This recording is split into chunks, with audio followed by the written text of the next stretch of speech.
एवढीच आमची कळकळीची विनंती आहे. आमच्यावर कसल्याही प्रकारची जोर जबरदस्ती करायची नाही. हो, गट नंबर सुद्धा लिहितो आम्ही, पण आमच्यावर कसल्याही प्रकारची जोर जबरदस्ती नाही. का म्हणलो माझ्या एक मिनिट 2 मिनिट ऐका. आम्ही का म्हणलं, तुम्ही जर रिकामे आले असले तर आम्ही समजून घेतला. बरोबर आहे.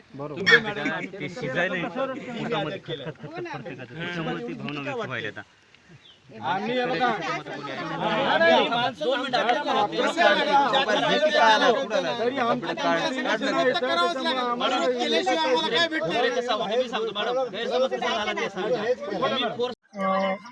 शक्तीपीठ महामार्गाच्या सीमांकनासाठी आलेले होते. आम्ही सर्वांनी त्यांना इथून माघारी वापस केलं. तसेच त्यांना निवेदनही देण्यात आलं की कुठल्याही प्रकारचा शक्तीपीठ महामार्ग इथून होऊ देणार नाही ही आमची तयारी आहे. नाव सांगा, गाव सांगा की.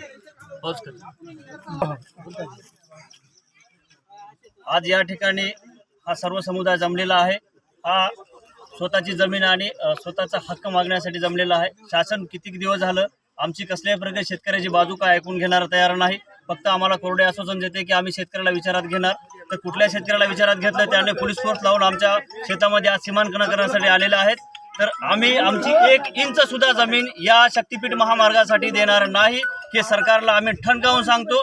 यानंतर जर शेतकऱ्यावर अशी जर तुम्ही बळजबरी करीत असाल तर शेतकरी सुद्धा हातात रुग्ण घेऊन उठल्याशिवाय राहणार नाही हे आम्ही या सरकारला सांगतो. देवा भाऊ, आमचं काही चुकलं का? आम्ही तुम्हाला मतदान दिलंय. आम्ही तुम्हाला एका खूप चांगला मुख्यमंत्री निवडलेला आहे. आणि जर तुम्हाला आम्ही जर निवडत असाल, तुम्ही आमच्या असं मानगुटावर का बसता? तुम्ही शेतकऱ्याचे कैवारी आहात हे तुम्ही ठणकावून सांगता. इलेक्शनच्या अगोदर शक्तीपीठ महामार्ग रद्द झाला म्हणून सांगता. फक्त त्या एका गोष्टीच्या आम्ही तुमच्या लालूच पडलो आणि लालूच पडल्यानंतर आम्ही तुम्हाला निवडून दिलं. त्याचं आम्हाला हे फळ आहे का? अरे तुम्ही आमचं जेवणाचं थाट हिसकावून घेता. आम्हाला तुम्ही खोटं बोलता, वारंवार खोटं बोलता तुम्ही. आम्हाला शेतकऱ्याला विश्वास, अरे कुठल्या शेतकऱ्याला तुम्ही विश्वास घ्यायला हे आम्ही कदापि सहन करणार आहे तुमचं. आणि यानंतर लक्षात ठेवा, आम्ही तुमच्या अधिकाराला सोडून द्या. शक्तीपीठ नावाखाली जर कोणी जर आलं तर त्याचं तंगड तोडून आम्ही हातात देईल ही आमची ठाम भूमिका आहे. शक्तीपीठ महामार्ग रद्द, शक्तीपीठ महामार्ग रद्द. आज नांदेड जिल्हा येथे अर्धापूर तालुक्यामध्ये भोगाव येथे सीमांकन करण्यासाठी अधिकारी आलेले होते. त्यांना भोगाव गावकरी वासिया आणि नांदेड जिल्हा व हिंगोली जिल्हा ह्या दोन्ही जिल्ह्यातल्या शेतकरी सगळे इथं जमून ह्या लोकांना वापस वाट लावून दिलेलं आहे.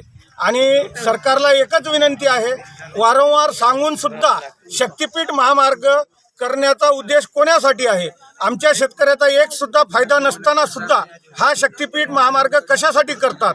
आणि कसल्याही प्रकारे सरकारने कितीही बळजबरी केली तरी शक्तीपीठ महामार्ग नांदेड आणि हिंगोली जिल्ह्यामधून आम्ही सर्व शेतकरी मिळून हाणून पाडून त्यांना इथून कसंही कदापि रस्ता होऊ देणार नाही. आणि पिनाजी माधवराव राहणार कामटा बुद्रुक शिवार माझी शेता भोगामध्ये इथं जमीन आहे.